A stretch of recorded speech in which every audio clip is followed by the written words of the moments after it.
My presentation for you guys today is getting your program started, how to really start your program and to get your stewards out on the field and kind of get yourself organized and ready for the season. I know I mentioned that Memorial Day is a huge goal for a lot of programs.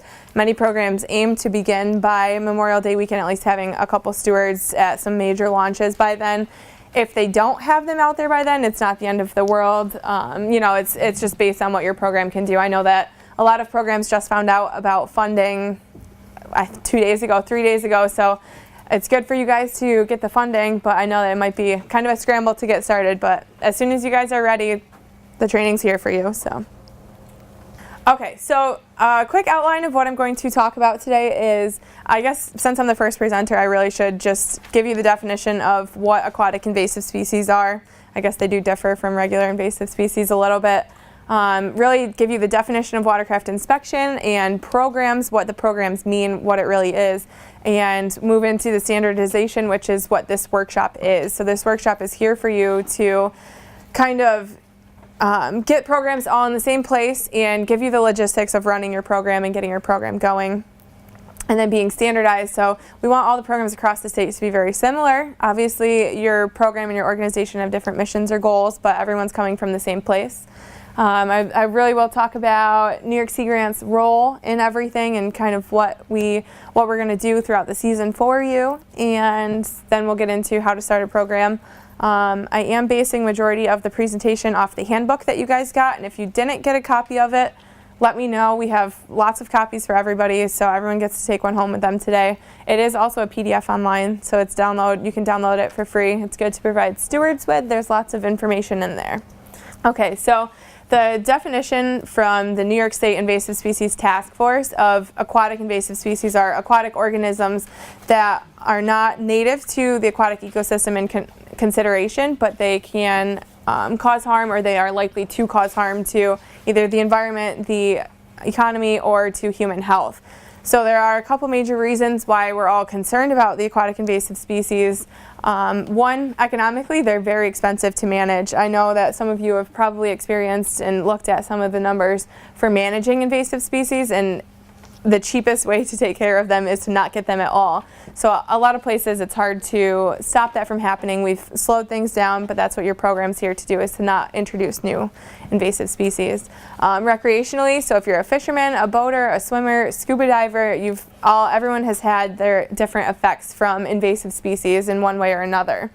So then ecologically, invasive species outcompete native species and kind of take over areas that they're in. It's pretty easy for them to take over, as we've seen with a lot of plants especially. They kind of just grow and grow and grow and take over everything. Human health. So there are links to zebra mussels and quagga mussels to transmitting and being taking an important role in transmitting type E botulism, which causes die-offs in waterfowl and different fish.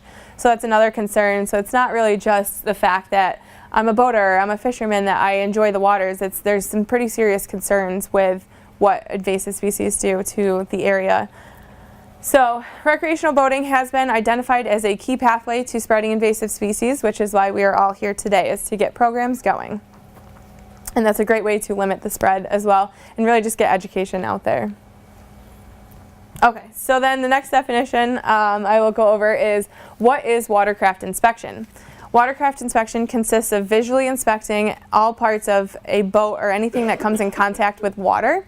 So this includes your boat, your trailer, your motor. It also includes your scuba fins, your snorkel, your dog's leash, anything that comes in contact with water when you're using it recreationally. They all take a part in spreading invasive species. So then that's the first step, is visually inspecting and then removing animals, plants, or mud, anything that's collected on there that could potentially be hitchhiking with your boat or gear, and then draining water from all compartments and containers as well. So these practices help to reduce the risk of spreading invasive species. So the goals of watercraft inspection. So this is just for watercraft inspection. So we want to reduce the impact of aquatic invasive species and different species that are being spread around hitchhikers. We also want to inform boaters and limit the spread, reduce the number of plants that are being spread from one body of water to another, and watercraft inspection really empowers boaters to get out there and protect the natural resources that they love and that they're using all the time. So a watercraft inspection program in New York State means a lot more than what just meets the eye. So just your region, you might have one lake or a couple lakes in the area, but there are over 7,600 freshwater lakes in New York State. Some may be larger or smaller. I mean, Lake Ontario, Lake Erie are both pretty large, but then you also get really small areas as well. And they're all just as important. It's all freshwater, and it's a huge commodity in New York State that we're lucky to have. There's not a lot of states that actually have the amount of freshwater that we do. So watercraft inspection steward programs is a tool that is used to proactively educate, inform boaters and the public about pertinent laws that are going on, protecting the water bodies, encouraging boaters and the public to care more about what they're doing and to get partnerships built up so you're working together. I don't know if there is a steward program here at all that can say that they run solely with no partners, that they have never networked with anybody else, they've never talked to anybody else. Partnerships are huge in the watercraft inspection programs. So again, it encourages boaters to adapt the behavior. So Clean, Drain, Dry campaign is something that's used all across the country. I'm not sure how familiar people are, but there are watercraft inspection programs all over the country. Out west, there's a lot going on out there. I work probably once a week, get in contact with some people out west, whether it's Colorado or Montana or different areas, and talk with them. And there's also Maryland. If you go south, there's programs everywhere. So New York State is a little bit different, as we have many voluntary inspections across the state, but increasingly we're seeing more mandatory and new regulations that are causing people to have to actually conduct watercraft inspections on their own, not just with stewards. So the value of watercraft inspections is very important. So it's a critical component in protecting the aquatic ecosystems that we have and that we value, and it also helps protect water quality. By demonstrating proper watercraft inspections from programs, we are sharing the educational message and getting things out there, what it is, why it's needed, and we're leading by example. So you're increasing your awareness of the natural resources. You're not only just aquatic invasive species, but different things that are going on. Many of the stewards, if they find out about algal blooms that are happening, or if there's some water quality issues that people aren't aware of, that's also something that watercraft inspection stewards can enlighten the public about, so they know what's going on in the area. Let's see. Okay, so we're going to move on to standardizing programs. So like I was saying, partnerships are a huge part in it, and everybody should be networking and talking to each other, and oh, I had this issue, I had that issue, let's resolve it together. You know, things are different. Everybody experiences things at different times. So standardizing these programs helps achieve a greater level of consistency in the protocols and the standards employed by the steward programs. And it just benefits the areas that, not just the immediate area that the stewards are in, but just the entire state as a whole.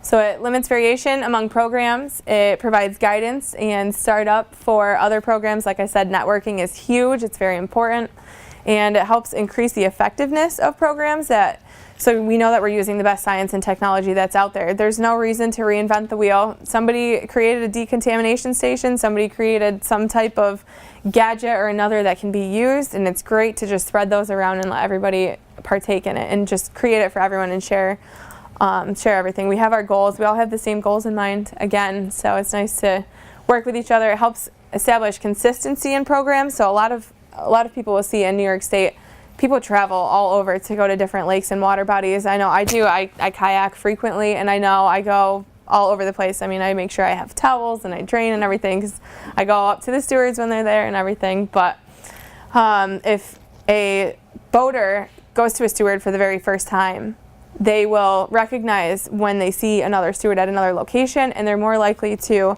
understand what's going on, anticipate that this is a watercraft inspection, I know what they're going to need, what they're going to ask me, and it helps them comply with and be more willing to talk to the stewards. So, New York Sea Grant's role in everything. So the first role that you guys see, you're here at the Watercraft Inspection Steward Program Leaders Workshop. This is our second annual workshop. Last year was a great success. This year is a great success, so I really appreciate all of you guys coming. I am very happy to hear that we have a lot of new programs also, so you guys can kind of get your ears out there and meet people around and see what everyone else is doing. So we're here to help make those connections. We also published the New York State Watercraft Inspection Steward Program Handbook. We had webinars back in the fall, and we also, our New York State grant was one of the recipients of the DEC grant, so we will be continuing our training, and our goal in the next upcoming couple of months is actually, over the past few months, I've established what the needs are of existing programs, and with the new programs, I'm going to talk to a lot of you guys just to determine what your needs are for tools and resources, and I'll be developing those over the next couple weeks, months, to hopefully get those out to you for, if not 2016 season, by 2017. There is plans and talk for doing the webinar series again. We'll change things up based on what you guys want to hear and what you guys want to see. So the handbook, again, is going to be, from here on out, is going to be the main part of my presentation, so you guys don't have to follow along with it. I follow along pretty closely with it, but you do have this resource, so take advantage of it, and if you have any questions, feel free to contact me about the handbook. Okay, so again, the handbook was published in 2014, and there is a PDF on the New York Invasive Species Clearinghouse website. One of my goals for I manage the New York Invasive Species Clearinghouse website. One of my goals for the website is to actually include a watercraft inspection page, so we can do our up-to-date news channels, we can do anything watercraft inspection related. It's going to be right on there. Currently, the main inspection stuff that we have is just the handbook, but you can download the entire PDF, or you can download by section, and if you need a hard copy of it, contact me and we can work something out. So the goal of the handbook is to be a guide for new programs. This is a step-by-step instruction of when you're starting, when you're running your program, everything that other programs have gone through.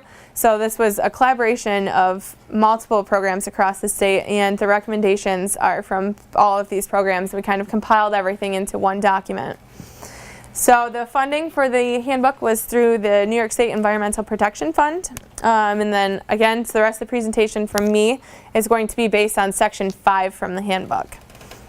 Just one more time, I want to point out that a successful program comes from effective leadership, adaptability, because things change all the time, and partnerships. So you're here today, everybody's here for the same thing. Pass your business cards around if you're interested. I do have an e-list that I have set up, so if any of you guys got my mass emails with the flyer from this workshop, that's what it came from. So I have a running list from the workshop last year in the webinar series, and if anyone's interested, we can share names, we can share information. Whatever we want to do with it, it's good to just let me know, and I'll pass things around as we can. Okay, so Section 5. The first step in Section 5 is you need to identify your program leader. Hopefully everybody here that has a program has identified their program leader, their coordinator, their trainer, whatever you want to call it. They are the most important part of your program. So they help develop all the components that are included with your program, and they supervise the daily activities of stewards. I know that some programs have the coordinator, then they have a chief steward or a launch steward, or the head supervisor below that, who then watches over the stewards. Everybody has a little bit different depending on how many stewards that are involved in the program. So just keep in mind that even with a dedicated coordinator for your program, that it does take a lot of time, patience, and the work of your partners to really get everything up and running and going. So step number 2, you want to develop and nurture those partnerships. We're all here for the same reason. We all email, we all talk on the phone. Sometimes it's a nice relief to get a phone call from somebody versus an email. I know that sometimes it's nice to have an actual conversation versus just kind of typing back and forth. But your partnerships are vital in the development of the Watercraft Inspection Steward programs. When you're starting your program, so a lot of the new programs here today, consider seeking expertise through your local, regional, state, or federal aquatic invasive species experts. Some examples of these would be your local PRISMs. There's 8 regions across the state, so you're pretty close by. They hold meetings a couple times a year, so you can go to those. New York Sea Grant, DEC's new Invasive Species Coordination Unit. So there's lots of examples for your partners. The next step is, once you have a program coordinator, you have your programs figured out, your partners figured out, you want to determine the structure of your program itself. So you need to determine if you have funding resources available to have paid stewards. If you do, how many stewards you're going to have. If you're going to have volunteer stewards, or if you're going to have a combination of the both. If you're going to be at one lake or at 10 lakes, one launch, 10 launches across the whole state, like New York State parks, they go from Adirondacks all the way over to Western New York, or Canisius Lake stewards are just right in a smaller area. So there's big program, little program, it all changes. So you have to determine how you want your program to be structured. You want to determine the age of your stewards that you're interested in. So if you're looking for, let's see, Save Our Sodas last year had high school students for stewards. A lot of times they're fresh out of college or still in college, or they're adults part of a lake association that they're just interested in protecting the water bodies. And something else that you really need to consider is that it takes a lot of time and patience to run a program. So you need to figure out the level of commitment that your coordinator has for your program itself. Okay, so then the next step is to build your budget. So something else that kind of goes after your budget, before your budget, is funding. So a lot of times when you are applying for funding, you have your budget developed at that point. All these steps can go in and out, different orders, but with your budget, you really want to make sure that you have your finances figured out, your flexibilities to kind of move things around, what you want to cover. If you do have volunteers, your financial flexibility is a lot greater because you don't have steward salary costs that you need to worry about. But if you do have just volunteers, you need to keep in mind that you should have supply costs, travel money for if you're asking them to travel to different meetings or different areas that are a little bit farther away. And if you need more supplies for the steward itself, like distributional kind of things. With volunteer stewards, typically you need liability insurance or injury protection. That also comes with your paid staff, but when you do paid staff, this is a suggestion from multiple programs, is that determine your per cost per steward, and then determine how many stewards you can have based on your funding. Make sure you're working with your partners, and if you have an HR department or if you have somebody who's kind of in charge of the financial aspect of your program, make sure you're not overlooking anything in your budget before you have your budget set. So a lot of times there's something small that you might miss that you might not realize you needed, but just make sure you have everything covered, because the last thing you want to do is be in the middle of a season and run out of funding and not realize that you didn't have enough to go through the whole year. So a couple suggestions are the budget here up on the screen. So your steward salary, your program leader salary, but then your steward supplies and your program operating costs. So this includes travel to training itself, different meetings, or your steward supplies. There's a couple examples of what New York Sea Grant used to have over here. So everything costs a little bit of money unless it's donated to you. If you guys are interested in the handbook, there is information about the budget, so you can use that as a place to start and then customize it based on your program's needs. Okay, so the next step is to determine exactly what your stewards are going to do. So there's a huge range of things that stewards can do, and it varies from program to program, but the singular most consistent thing that stewards are out there doing is conducting watercraft inspection. So they're demonstrating how to do a watercraft inspection. They're visually inspecting watercrafts, whether it's a boat or a jet ski, kayak, canoe, wherever they're located.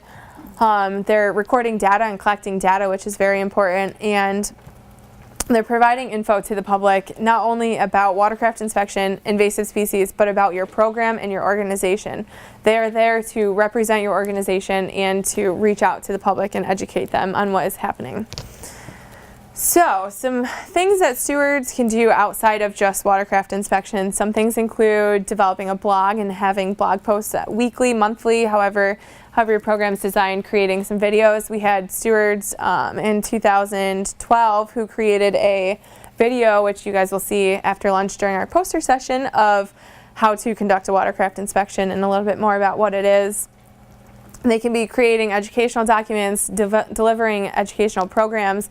There's all these different things that your stewards can actually do, and it's just customized based on what your program wants and needs and what you want your stewards out there doing, and if they are 75% of the time or 100% of the time conducting inspections. So determining your uniforms and how your stewards are going to be recognized. So it's kind of a custom across the state is bright red shirts. It is in comparison with the Stop Aquatic Hitchhikers logo. You guys should all have gotten a little notepad. So that logo that's on the top of the notepad oftentimes is on the shirt. So if you see on the left hand side, there's a steward with the logo on the back, which is just a square logo, which you would see on documents. Or if you see on the right side, it's bigger and broader. So you can have different color red shirts, but it is suggested to do red because not only is it the same as the Stop Aquatic Hitchhikers logo, but it's a very bright color and they're not going to blend in with the surroundings that they're in. So if you're out in the woods at a boat launch, they're not wearing green or tan, or they have a little bit of color so they kind of stand out. So New York Sea Grant, we used to have stewards have these tan guide shirts which also had the logo on. They were just long sleeved for a little bit worse weather. Sometimes in May and June you don't have the warmest weather out there, especially the further north you go. I know that state parks ordered some hats for their stewards, so red hats for them to wear while they're out there conducting inspections. It depends on what your program, what you have money for, or what your stewards want. Save Our Sodas, for example, they provided their stewards with 2 t-shirts and a hoodie with the logo on the back so that they had Launch Steward on the front as well, so that they would have something warmer to wear as well. So again, just the biggest recommendation is to include somehow the Stop Aquatic Hitchhikers logo in there. Okay, so I mentioned before that what your stewards do is the most important is conducting watercraft inspection, but then the next step is who knows what else, whatever else your program wants them to do. So for example, water chestnut pulls. So going out and physically doing hand pulls, being out in the field, talking with people. I know that for New York Sea Grant, we would have them give a presentation at the area where everyone would join together, and then they would talk about what water chestnuts are, watercraft inspection, everything, and then they would actually do inspections after the chestnut pull was over. State Parks got together and did a little overnight camping thing, and they did a water chestnut pull for 2 days straight. So they were out consistently pulling and kind of working on different areas. So then they can also do educational programs. And as you can see, there's a steward talking to a full-grown adult who is out there. He's one of the people who's out there boating. But then there's also a steward talking to kids. So the age range of who your stewards are going to meet are going to be from young toddlers, infants, all the way up into someone who's retired and who lives on their boat for a couple months of the year throughout the summer. Actually, I'll go back. So just something to keep in mind also is that this is a stepping stone for many of your launch stewards. Many of them are still in college, maybe the end of high school, or they're just out of college. It's probably going to be their first real job that they have. So let them take it seriously, make sure they're taking it seriously, but also help teach them and train them and kind of shape them into the person that they will be for the career path for the rest of their life. It's a great start. It's probably the first time a lot of them are out there talking to people and teaching people and interpreting science. And if it's fun, then that's good too. Okay. All right, so the next step is to determine the coverage area for your stewards. So now you have kind of figured out how many of your stewards you're going to have and what they're really going to be doing out there, and you want to determine where they're going to be and if you can get permission for those launches. So early on in your plan, you want to figure out who owns a launch or who manages the launches, and figure out if you need liability permits, if you need insurances, or if you need permissions, or you have to fill out some types of forms to be there, what types of hours you want them there. Now this process, if you haven't done this yet, it may take some time because some municipality-owned launches require you go to a meeting and then you have to present what they're going to be doing, and then they discuss it and then get back to you. So sometimes it can take 4 to 6 weeks before you can actually get your stewards physically at a launch and working. Just keep in mind that you are going to the launches based on what your organization can reach and based on your funding availability, so kind of figure out the hours that they're going to be there as well. And in the handbook, there is a sample permission letter right here, so you guys can use this. Feel free, if you need, the PDF is online. If you only want to use bits and pieces of it, go ahead. If you want to use all of it, that's fine as well. So just use this to get permission to be at launches, and if the stewards need to have the permission letters signed with them all the times, New York City Grant, what we did is we just kept them in a manual so that the stewards had to bring that with them every day, and they always had their permission letter so that if somebody new came along, there wasn't any issues with them being at the launch. Okay, so coverage schedule. So again, something to keep in mind is your funding and your resources that you have. And it's not possible to have launch stewards at every launch at all hours of every single day, but it is recommended to keep in mind when the high traffic areas, where the high traffic areas are, and that you want your launches you want your stewards at the launches where there's multiple people going in and out all the time over a launch where there's 1 to 2 boats a day. So you want to figure out the usage patterns. This is very simple. Go to a launch and ask a boater, talk to a couple of the boaters who are coming in and out, what time the busiest time is, or when they avoid being at the launch because of the congestion. Talk to the launch owners or managers to see when they suggest you guys being there. And also, a lot of times there's research being done by DEC or Cornell, and they have people that are stationed at these launches, so kind of work with them too to figure out what times they're there to do any kind of data collection and work around that and try to figure out the best times. Visit your launch if you need to and work with partners and make sure that you don't set a steward at a launch every day for the entire season. Come to find out a program that's in another county right near you, you didn't realize that they're having launch stewards at the same launch at the same time every day. So there's no reason to have 2 stewards from 2 programs at the same place. So work with your programs around you. Your PRISM leaders and coordinators oftentimes will be aware of where the programs are. If not, myself or Kathy McGlynn from DEC will most likely know where launch stewards are going to be or what launches are covered. And if there's some gaps, that we can help you guys figure that out. Brittney. Yes? Tournaments.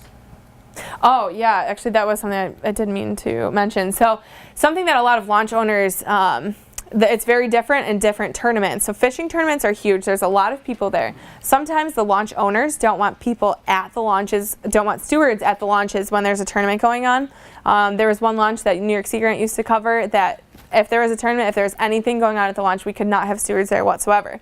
But then there are some times where the people who ran the tournaments would actually incorporate the watercraft inspection stewards into their tournament. So when you came out of the water, before you could do any weighing, before you could do anything else, you had to do the watercraft inspection and see the steward. So that is something that is definitely really important to talk to the launch owners and managers about, to make sure that you are keeping track of if they want you there or not. And if you hear through the grapevine that there's a tournament, make sure that you can be there, what time it is. A lot of times tournaments start earlier in the morning, so they'll be going out at like 4 or 5 a.m. depending on when the sun's coming up. So you can kind of work with them to determine the hours. I know Canisius Lake, I believe you guys would start at like 5 a.m. for tournaments and different weekends, but then there's other programs who they just keep their consistent schedule. They start at 7 or 8 in the morning and then go through the afternoon. And also there's a difference between fishermen and recreational boaters or people who are out kayaking. Oftentimes you'll see your very serious fishermen going out bright and early, or you'll see your recreational boaters kind of coming out after lunch, kind of getting up in the morning, taking their time to get to the water. So that's something else to keep in mind, is who your target audience is and who you want to reach the most when you have your stewards out there.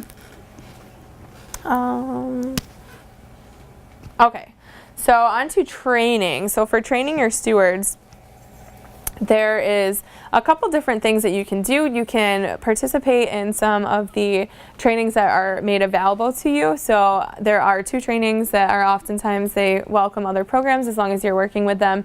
The Adirondack Watershed Institute and Finger Lakes Institute, they both let other programs oftentimes go to their trainings. You'll hear a little bit more from Finger Lakes Institute this afternoon and Adirondacks, and they'll kind of let you know about their trainings.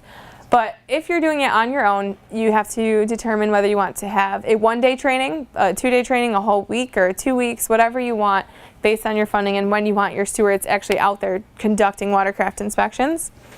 So once you figure out your timing, you want to figure out if it's just going to be the program coordinator who is running the training, or if you're going to have other experts from different areas come in and help you with your training. Something to keep in mind during the training is to include some watercraft and watercraft inspection demonstrations, so out in the field actually looking at boats and kind of learning the different parts of boats and different gear that people might have, so that's one component, and doing an invasive species like lookalikes, so you have native species and invasive species, different kind of plants, kind of do some type of identification so that you know if your stewards are finding something that they haven't seen before, that they can identify it, because most of the time when stewards are coming in, they aren't professionals at identifying plants. I mean, I can even say for myself, I've been working with invasive species very closely for 4 years, and there's times where it's difficult to tell the difference between certain milfoils. You have to kind of look closer at them. So keep that in mind. Also, if you want to do your training just at the beginning of the season, or if you want to do it at the end of the season as well, like throughout the season, depending on your organization itself. So, okay, so data collection is a vital part of Watercraft Inspection Program. So they're out there collecting data.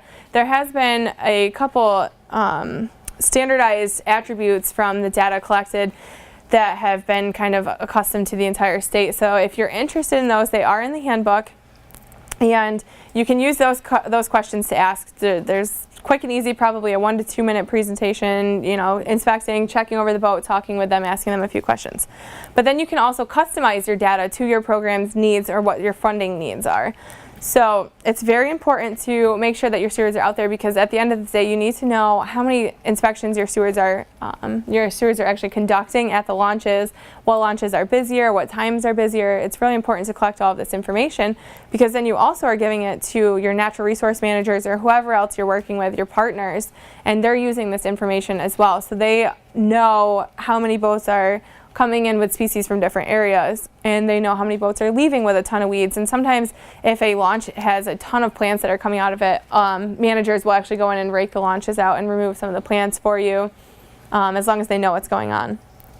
Make sure that you are clear with your stewards on when they need to collect data, what data they need to collect, and how they collect it. So data has to be collected in a very similar format each time. So if it's just 5 questions, 10 questions, 15 questions, if they have to do it all under a certain amount of time. And something else to keep in mind is that you want to check on their data. So they're not professionals. It's not something that they're going to do forever. So you want to make sure that when they are collecting the data, they're collecting all the pieces that they need to collect and that they're doing it correctly. And if they're not, you want to address those shortcomings prior to the end of the season, because the last thing you want to do is collect all this information throughout the whole season and go to evaluate it or go to look through it and just to kind of see what the responses are and see what you get, and realize that there are stewards that you were paying to be out there that weren't really doing it right, or they weren't entering it online right, so then you have to go through and redo all of their work. So if you kind of check on them throughout the season, that is beneficial for you to help you really know what they're collecting, how much they're collecting, if you need to work with them on what to do. So quickly, collection protocol. There is some information in the handbook, section 6, for protocol for collecting specimen. If a steward doesn't know what something is and you want them to take the plant and send it in to you, or bring it to you if you have weekly meetings or something, or bring it to some other type of expert or professional. So your prisms oftentimes are pretty good at IDing plants, or your local cooperative extensions have people there that should be able to ID plants, and if not, you can send them on to others. If you don't know who to send that kind of information to, you can contact me or contact your local prism leader, and they can help lead you in the right direction to get your stewards identifying plants properly, and if there's new plants that they aren't familiar with, to figure out what those are.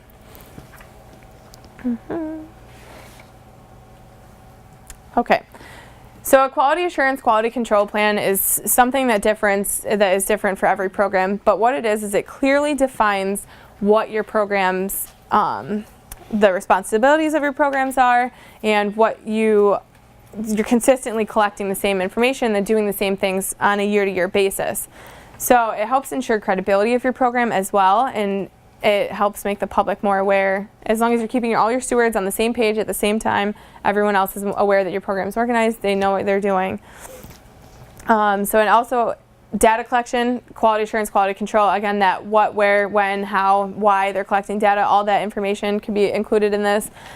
Different programs have different ways of doing this. So New York Sea Grant, we had a manual that stewards had on them all the time. And in the manual itself, there's like 10 pages here. So we had a pretty in-depth quality assurance, quality control. And it was basically outlining everything that we wanted them to do, whether it was from their day-to-day conduct, wearing their uniforms, what times they had to be there, how to do their time card kind of information, and tablets. So a big thing is we had stewards misusing our tablets. And so we added that into the quality assurance, quality control. So the tablets were there for work reasons only and not for personal use, and so we added that in, and you have to sign off on it and accept that, okay, this is what it's for, this is what I'm doing. I'm not having friends and boyfriends and girlfriends at the launch with me while I'm supposed to be working and I'm not working. Not everyone's perfect, it does happen, so it's good to take the extra steps to make sure that you're covered and taken care of. If anybody is interested in New York Sea Grant's quality assurance, quality control, I can send you the document for that, and you can copy it word for word, change it, customize it for your program, use just bits and pieces of it, whatever you need, I can give that to you. So we had the stewards sign it. We kept one signature, and then they also kept one in their manual with them at all times. So some recommendations to include in your quality assurance, quality control plan is your responsibilities and expectations of stewards, whether it's daily, weekly, monthly responsibilities, how to collect the data, again, that what, where, when, why information, and your equipment and supply notices. So this also helps cover you at the end of the season. Say, okay, stewards, bring your supplies back. If the steward doesn't want to return the supplies, they signed this document that says, I understand that I have to return my chair, my table, all my extra information instead of keeping it. So it helps cover you, and you don't have to get funding to buy new things every time. Okay, so finally, just before the season's beginning, you want to start recruiting and hiring your stewards. So if you have an HR department, you want to follow their policies, or you want to work with your partners and follow their policies as well as your funding providers, and make sure that you are being consistent with how you're recruiting your stewards. There's many different ways to recruit them. The PRISM e-lists are a great resource. Send it out to universities or schools in your area, lake associations, if you do some types of newsletters or on websites. Right now, a lot of stewards have been hired, or your programs are in the process of hiring stewards for the 2016 season.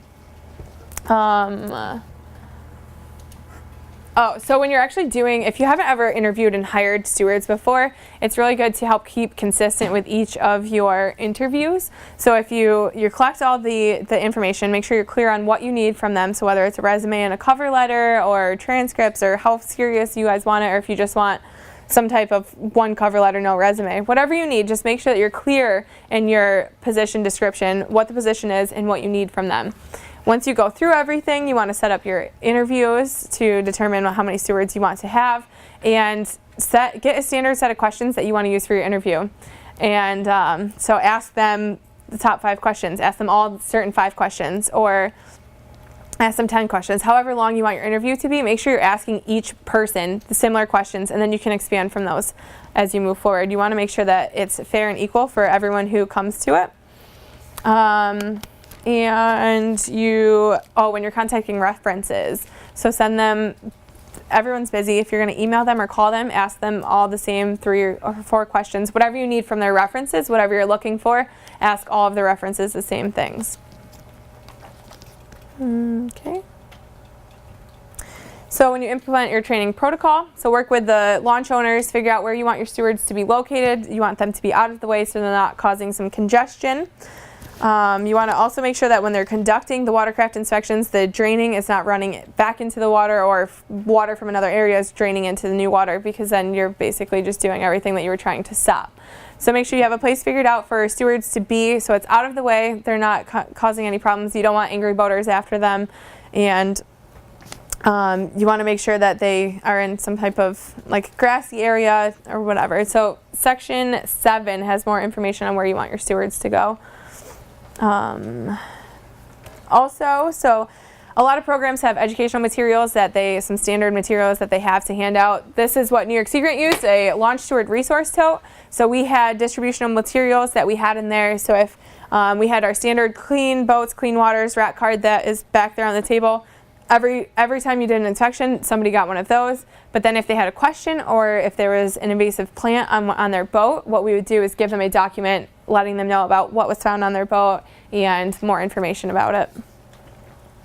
So standard supplies suggestions, if you guys need more information about what you think your steward should have or should not have. So we had chairs, so if you can kind of see the corner of it, but fold up lawn chairs or something for them to sit in, a table for them to put their supplies on. We had an emergency contact list that we had stewards bring with them all the time. We kept it in the manual. So in the manual we had the contact list, we had all the information they needed. And your data collection, if you're using tablets, make sure they have the chargers, or if you're using paper data, make sure they have some type of clipboard or something. And then we had the resource tote, and we also had swag that we would give away occasionally, so like bobbers or little things like that. Yeah, so then again, the Clean Boats, Clean Waters rack card, there's also another rack card that is kind of standard. If you don't have copies of those, let us know and we might be able to get you some PDFs or get you in contact with somebody who can get you them. Also watch cards. So those are good if you find water chestnut on a boat. You can give them a watch card, or you can give them a little bundle of watch cards so they have lots of information. We are working on trying to figure out how many programs need those, and if they want to order those, we can kind of work together and all of us put in a big order together and kind of get everyone some watch cards. So we aren't sure. That's something I'm in the process of working on. I don't know if I'm going to go through prisms or go through program leaders, or how I'm going to do that yet, but I'd like to get all the programs to have watch cards. So again, at the end of my presentation, just a reminder, this handbook is a great step-by-step guide. If you need more information, New York Sea Grant is more than happy to help you. There are other programs across the state that have been around for a while that are more than happy to work with you.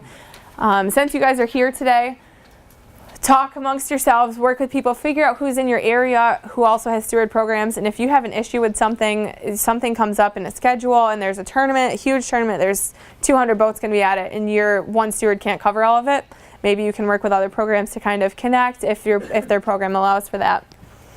So really work with your partners for guidance on starting your new program or becoming more standardized so that we're all following the same kind of rules. And take advantage of all trainings that are offered to you. So my information's up here, so you can feel free to contact me.